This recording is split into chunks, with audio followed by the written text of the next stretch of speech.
Speaking of which, have you heard what Trump said? Trump said to hell with Fox.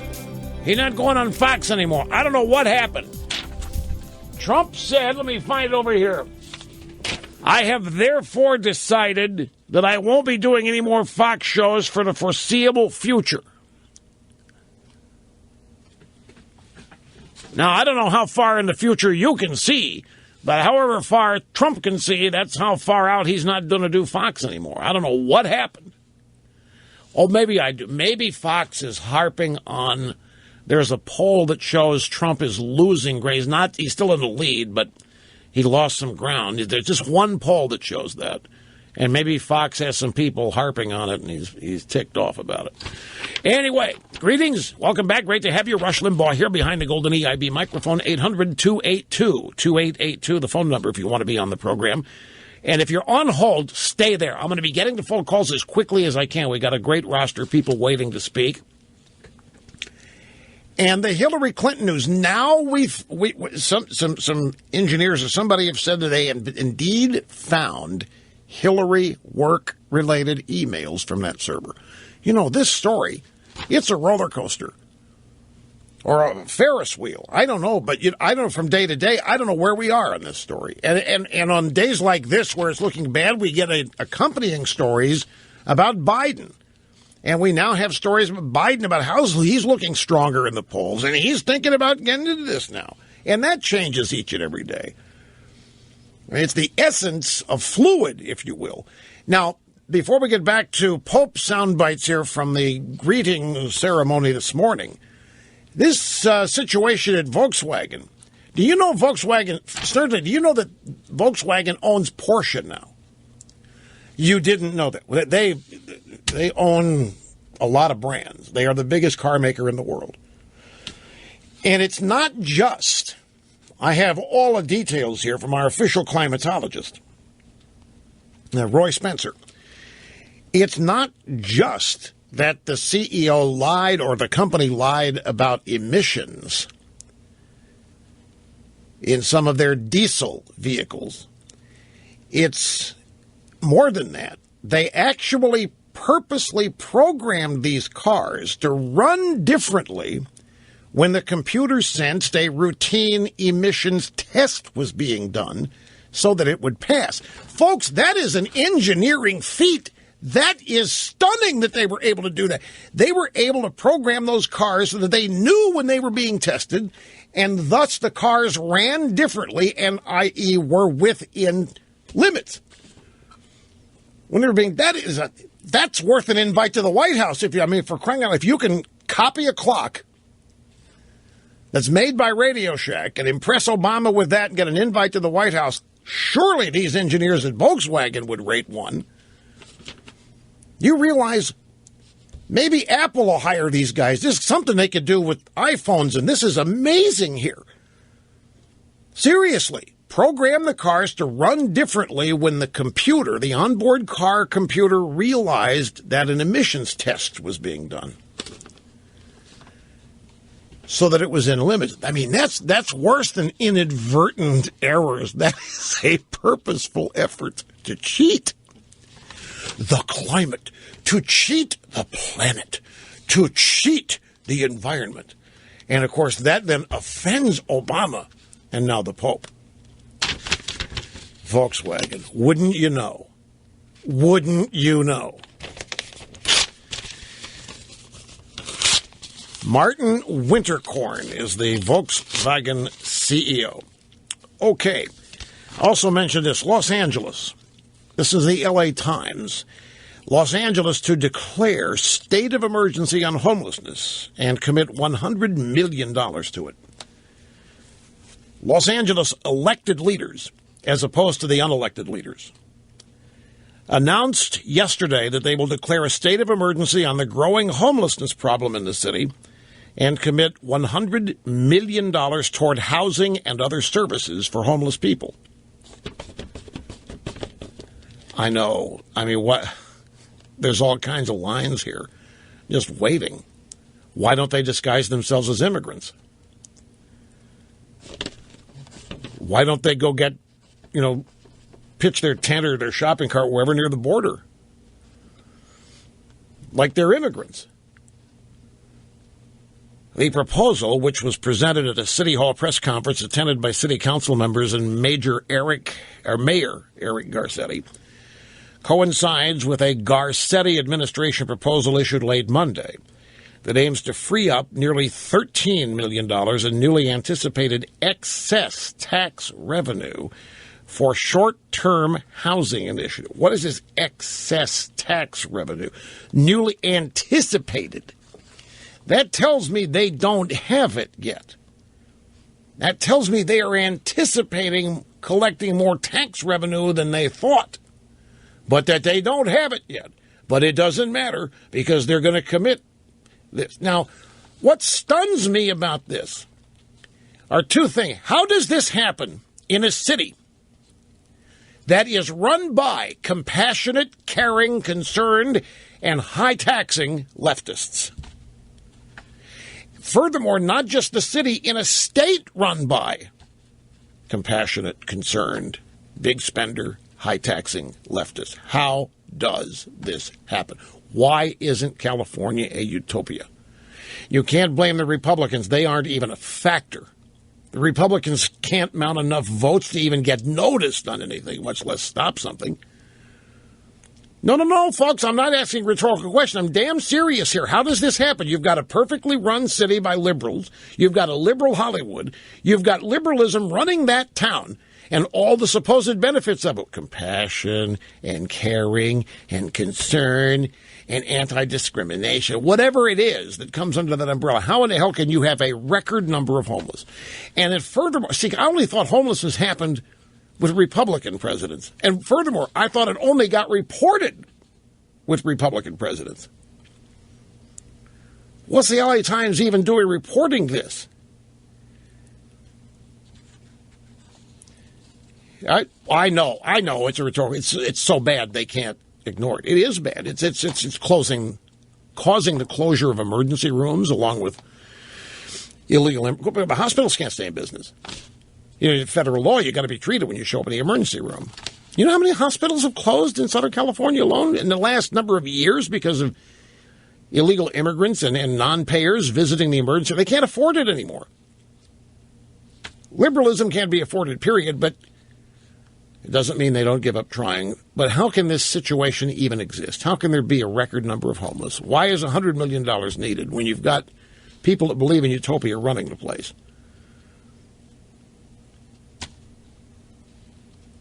And why are they doing this now? Seriously, why now? Why all of a sudden do they profess this massive concern about the homeless? Well, if you read deeply enough into this story, you will find the answer to that question. And it is a quote from a man named Cedillo. And his name is, what's his name? His first name, Cedillo. Here it is, Councilman Gilbert Cedillo. Says it's not a Skid Row problem. It's a problem that's proliferated throughout the city. If we want to be a great city that hosts the Olympics and shows itself off to the world, we shouldn't have 50,000 homeless people sleeping on the streets. And there is your answer. They're going to bid for an upcoming Olympics, and they know they're not going to get it if there are 50,000 homeless people on the streets. You people don't need to do all this. You need to take lessons from New York City in 1992. They had the same problem. I was there. I saw it happen. You know what they did? They simply bussed the homeless down to the Battery Park area for the week the Democrat convention was in town. There was no way the homeless were going to be able to walk back up to Madison Square Garden in that period of time. They didn't have to spend any more money. They didn't build any more housing. They just shifted them. They just moved them from the Garden down to the Battery Park area, Wall Street, and so forth. Right? That's right. That's right. That's right. It was General Dinkins, Mayor Dinkins, the mayor for life, David Dinkins. They just swept them up because they knew that C-SPAN cameras and network cameras were going to be there. But seriously, folks, with all attempted humor aside, how does this happen? How do you have, during the Obama administration, a Democrat-run city, a Democrat-run state for decades, how do you have this homeless problem? Aren't they the ones that know how to solve these? Aren't they the people, record tax revenues collected in California? Why don't they have this problem still?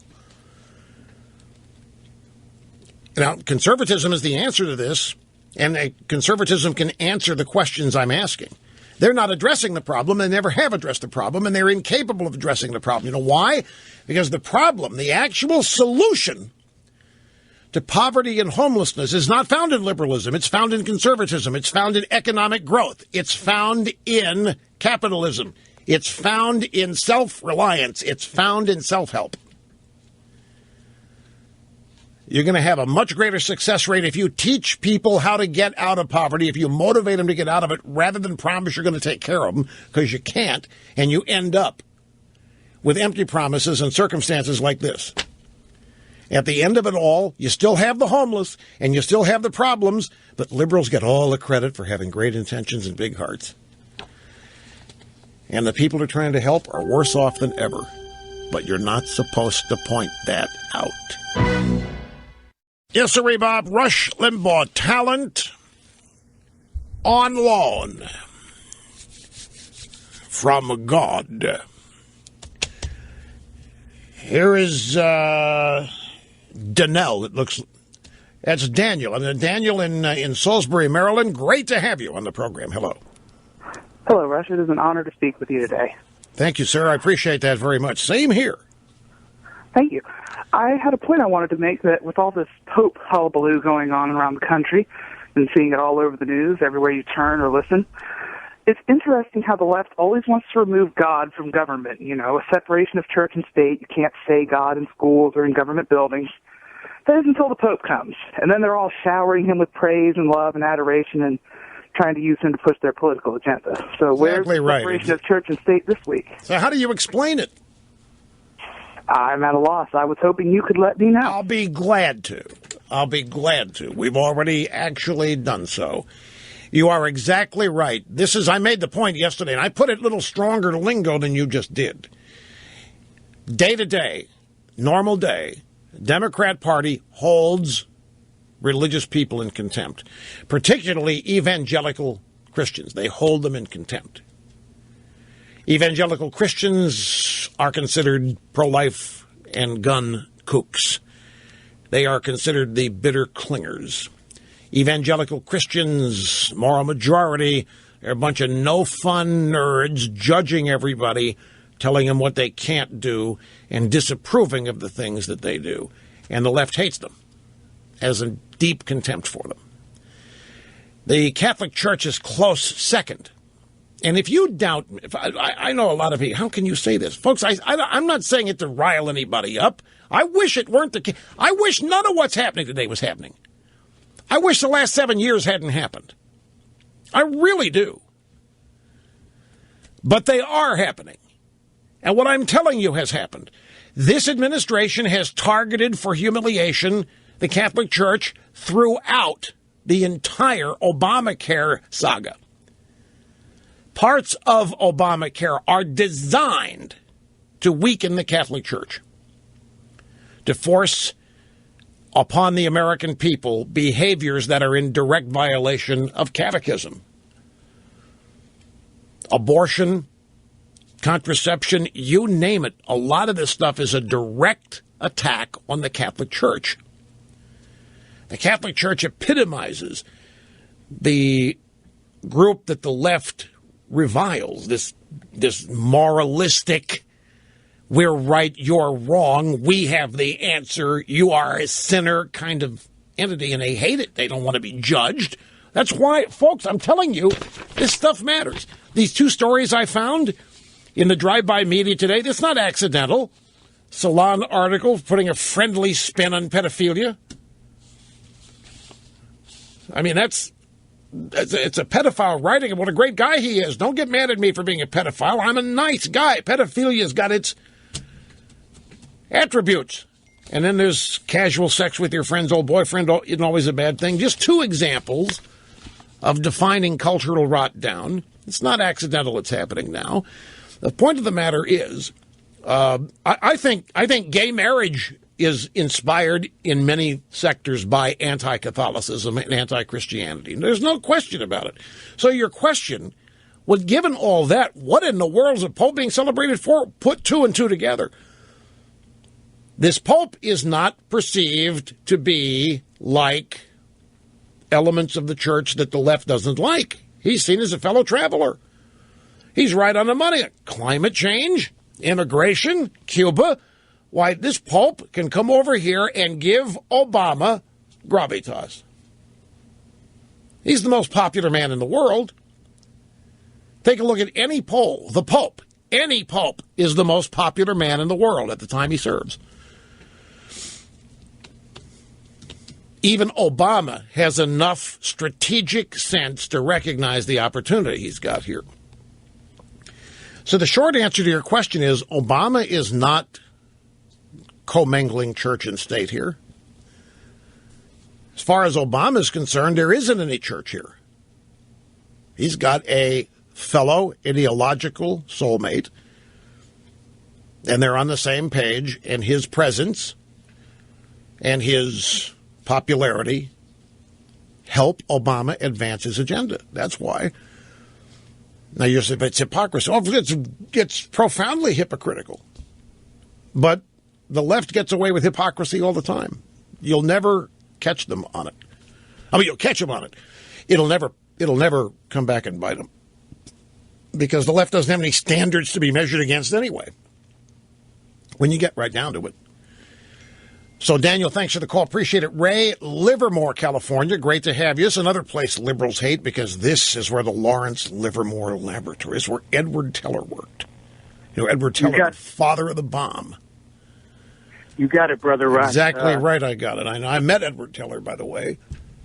I was surprised he was a listener, too. Anyway, what's up, Ray? What's happening?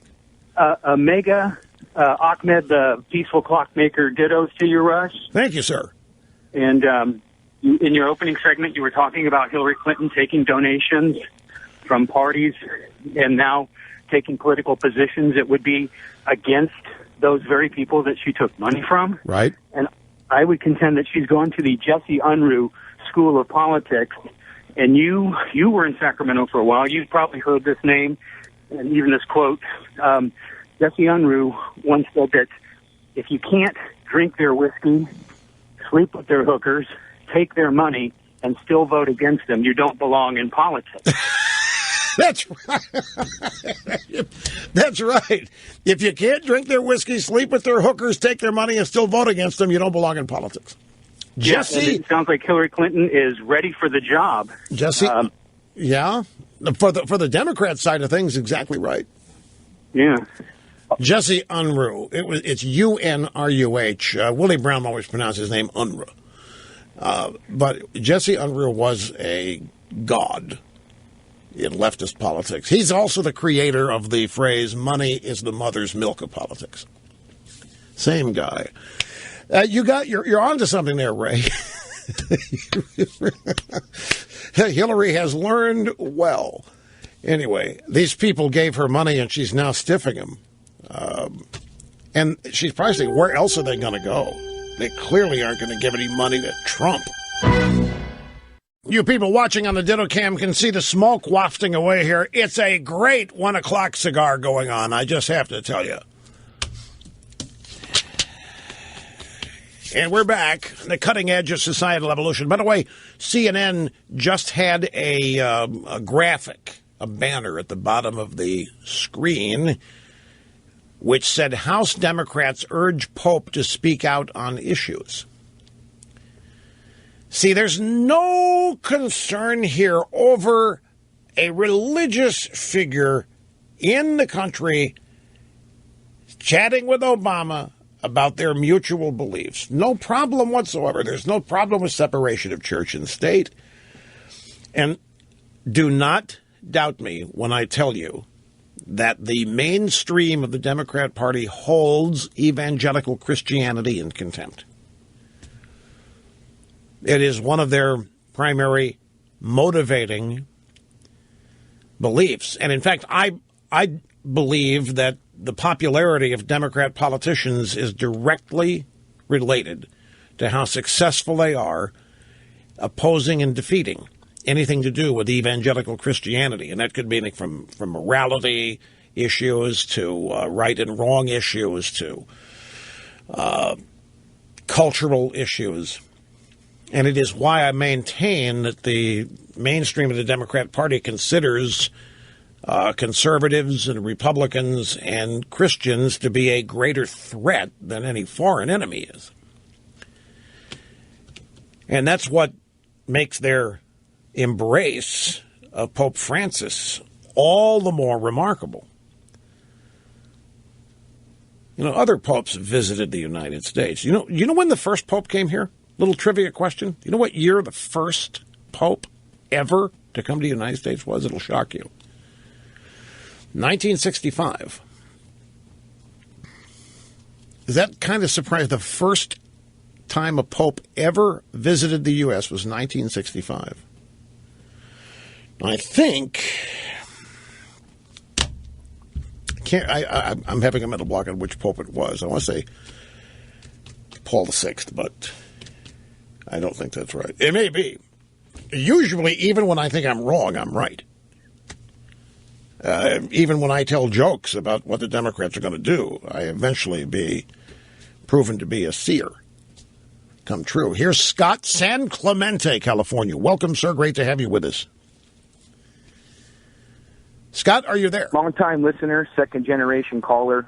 For those of you in Rio Linda, San Clemente is just south of you guys, not too far. Rush, I grew up listening to your program, and I have to admit, I had absolute disdain, absolute loathing. I could not stand anything that came out of those speakers. And, you know, you didn't catch me before I went away to college to properly fill my mind full of mush. And it wasn't until, you know, I got out of college and realized that I really didn't have anything to offer and only took a bunch of general electives that were kind of imposed by, you know, the state institution. And I was now in my profession that I'm in now, and that works under mobile homes. Well, I work under mobile homes. And we would have your program on, and it was syndicated after a popular station in Los Angeles, and I didn't have the ability to turn it off. And eventually, you resonated with me. And the point of my call is that I'm finding what you say and what Donald Trump and Ben Carson are doing as very synonymous, in that you stand by your guns. And when I tuned in yesterday and I learned that Ben Carson was doubling down about, you know, a Muslim being president, and basically he just wanted to make sure they were going to adhere to the principles of the Constitution, I was elated. And to me, it was no different than what Trump's doing. And the fact that he's doing it, and there's voices like you and Donald Trump, it's not that they're partisan. And the reason I think Donald Trump is resonating is that he's not political, you know? I mean, yes, he's political, but he has built an institution, and he's willing to call it the way it is, and that's what people want. Yeah, he doesn't come across as a politician when he is doing politics.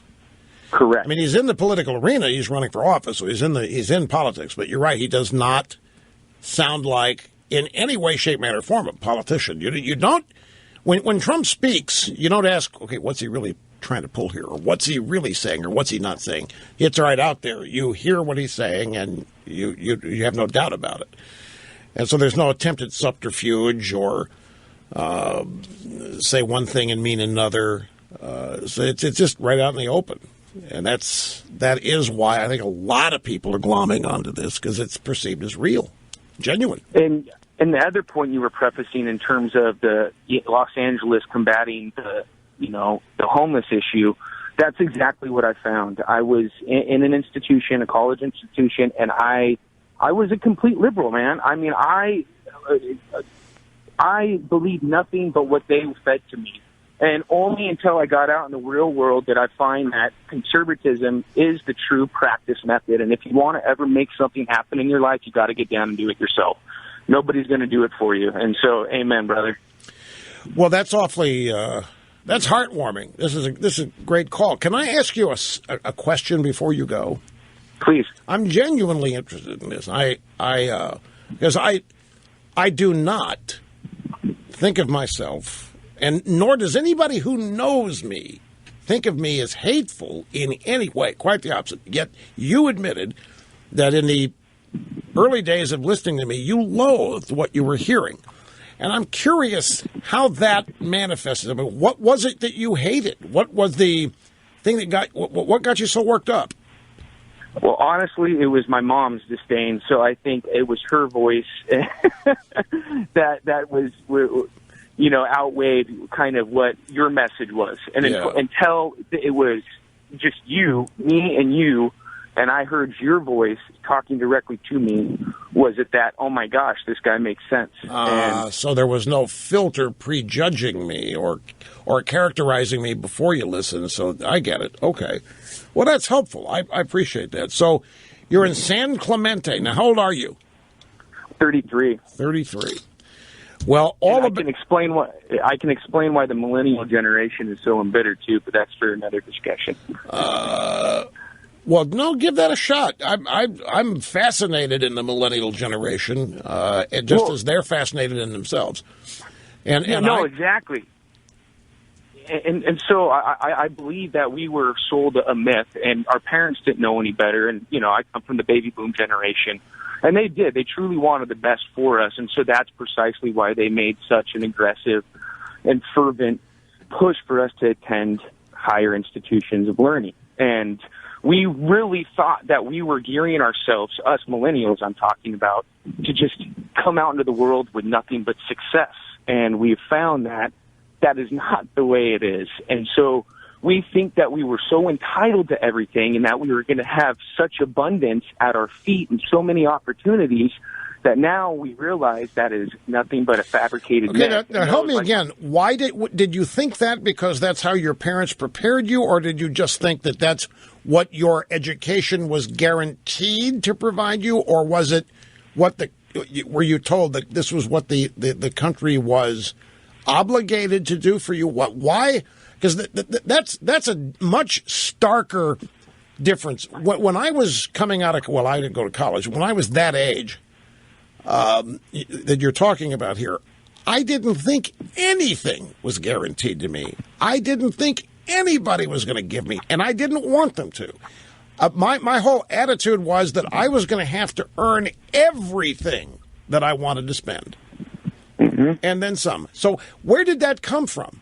In your opinion, where did this, because it's a generational attitudinal thing, where did this almost immediate gratification expectation come from for millennials? Yeah, I mean, we saw generations of success. We saw, I saw my grandmother, and she was a descendant, both of them, from World War II. There was not a guaranteed success, and they ended up being very wealthy and did very well, one of them, but that was never indicative of, anything that was going to come to us. But I guess what I'm saying is that it was sold that the idea of education and somehow a degree was going to empower you to be better. And so, I'm an English major, but I went into my parents' construction business, and but I'm making it happen. And I think that's it. I think you're exactly right. I think college degree was so promoted, so hammered, so built up that it almost was heard by your generation as a guarantee. Get this, and the world is your oyster, just because you got that. And I can understand that. The way we sell education in this country and the way we sell and promote college, which is itself a profit center, make no mistake about it, that makes total sense to me. See, in my generation, I'll tell you the honest-to-God truth here, Scott. For me and my friends from where I grew up in the Midwest, in the center of the country, there was no expectation of anything. And in fact, our reality was that we weren't going to really succeed and make anything of ourselves but until we hit 40. That it took that much time and that much hard work to establish yourself as being worth whatever somebody would pay you that you would require or define as fair and a good life. My generation had no such expectations like yours did, whether we went to college or not. Now, our generation was told we didn't have a chance if we didn't go to college, but we were not told that college guaranteed anything. We were simply told not going doomed us. And, of course, old Rush said, well, watch me. Screw you. I don't want to do that. But my dad thought he was a failure as a father for most of his life, simply because he couldn't convince me to go to college. But none of us expected that to automatically mean, and it might mean a good interview, but we were under no illusions that the kind of success you expected with your degree was just at some point going to be handed. And I'm not saying that there's anything great about us compared to you. I'm just chronicling or cataloging the differences for you. I remember when I was in Sacramento, and it was actually my second house that I bought, because I don't count the first house because it was a shack. And I had no business buying it anyway. I did it because everybody said it's the best investment, the smartest. And I had no business. I didn't make enough money to be owning a house. But Sacramento was my first real homeowner. I remember sitting at a bar at an old restaurant called Mace's, and with a guy that built homes. He was the developer. And let's see. So this would have been 1987, so 51. So I'm 36 years old? 51, 80, yeah. And he says, Rush, I'm sitting there telling how excited I am about this first house. And said, this house, you're going to be looking at this house someday as a shack. They don't let you make any money, Rush, until you're 40. And this was a guy who was old enough to be my dad. And he was, in his mind, he was not condemning it, that this is the way that society worked. You had to work. There were exceptions to this, but you had to spend enough time doing things well in order to get noticed and earn. And then I think your generation, these .com guys come out, and there were instant millionaires. The Twitter guys, you see examples of that, and you think what they're telling you your degree is automatic. So you had some illusions that you had to deal with, too. It wasn't all faux pas. Anyway, I got to run here. I'm way over time. Scott, I appreciate it. We'll be back with more after this. No? I was right. It was Pope Paul VI, and it was October 4th, 1965. The first Il Papa to ever set foot in the United States. You forget how long Christianity has been around, the Catholic Church, and the U.S. has been around 200-some-odd years. For that to be the case, that shocked me. I don't know why it did, but it just did. Anyway, back to the audio sound bites. You thought I lost my place, but we haven't. Back now to Pope Francis. When we last left the audio sound bites, Pope Francis had just agreed with President Obama that he was a family of immigrants, came from a family of immigrants, and he was a guest in a country of immigrants, and so we all need to be immigrants, and we need to love immigrants and welcome immigrants, and because immigrants' families have been built by immigrants, and essentially Pope was saying, I'm in. And here's the next Pope bite.